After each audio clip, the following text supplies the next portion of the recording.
आने वाली कई पीढ़ियां भुगतेगी, इसमें दो मत नहीं। जो विद्वेष की आग, जो विद्वेष का बीज बोया जा रहा है, उसका फल तो 50 साल, 60 साल, कई साल तक, कई दशकों तक रहने वाला। उत्तर प्रदेश में जो पूरे मतदाता हैं, करीब 14 करोड़ मतदाता, उसमें से 45% मतदाता 40 साल से कम की उम्र के, और उसमें अगर ये इतने नए मतदाता जुड़े हैं लाखों की संख्या में, तो उनका रुख भी चुनाव को प्रभावित करने में बहुत बड़ी भूमिका निभाएगा।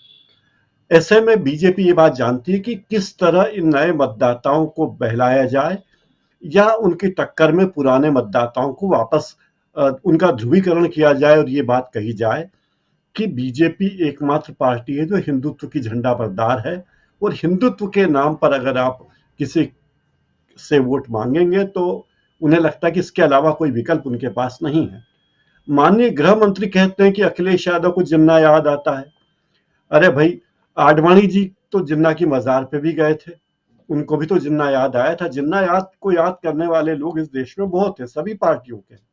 कोई उन्हें नकारात्मक रूप से भी याद करता है, सकारात्मक रूप से भी याद करता है। बुद्धिमान थे, वकील थे, गांधी जी से उनका झगड़ा हुआ, ये सब बातें दीगर है। लेकिन जिन्ना का नाम लेना ही अगर अपराध हो गया, जिन्ना का नाम लेना ही पाप हो गया, जिन्ना का नाम लेने पे उनके खिलाफ तोहमतें बांटी जाएगी, तोहमत लगाएंगे आप, तो इस तरह तो कोई बात होनी नहीं। जब भारत का गृह मंत्री कोई चुनावी सभा को या आम सभा को संबोधित करता है, तो अपेक्षा होती है कि वे कोई ऐसी बात कहेंगे जिसके गूढ़ अर्थ हो, जिसका संबंध इस देश की व्यवस्था से हो, इस देश के विकास से हो, और सभी लोगों से हो।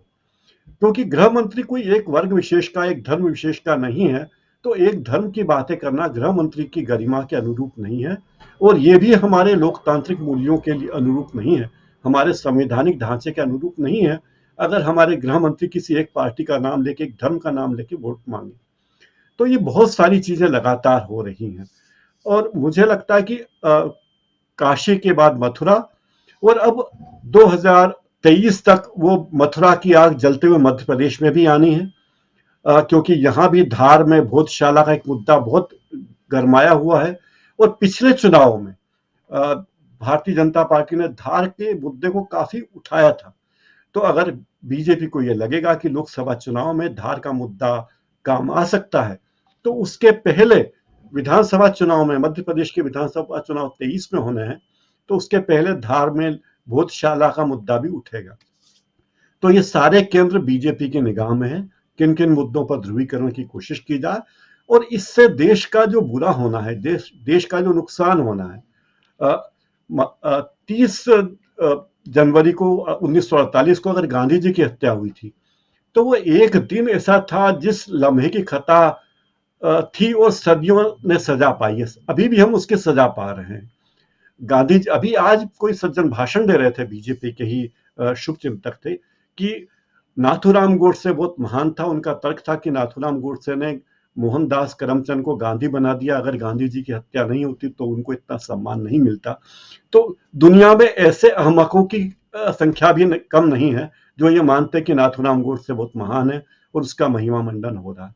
लेकिन ये सारी जो कुछ हो रहा है, इसका न तो हिंदुत्व से लेना देना है, न राम से लेना देना है, न कृष्ण से लेना देना है, न भोजशाला के विक्रमादित्य से या भोज से लेना देना है।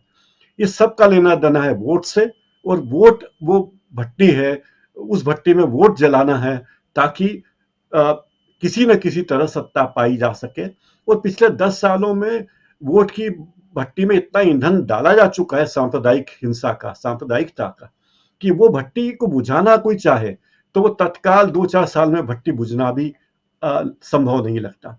तो ये बड़े बड़े षड्यंत्र हो रहे हैं, और इसको समझने के पीछे आश्चर्य की बात ये होती है मुझे, कई पढ़े लिखे लोग, यूनिवर्सिटी के रिटायर्ड कुलपति और बड़े बड़े चिकित्सक, डॉक्टर, वो व्हाट्सएप यूनिवर्सिटी का ज्ञान बहारने लगते हैं। तो लगता है कि जिस तरह बौद्धिक बंध्याकरण हुआ है देश का, ये बहुत बड़ी चिंताजनक बात है।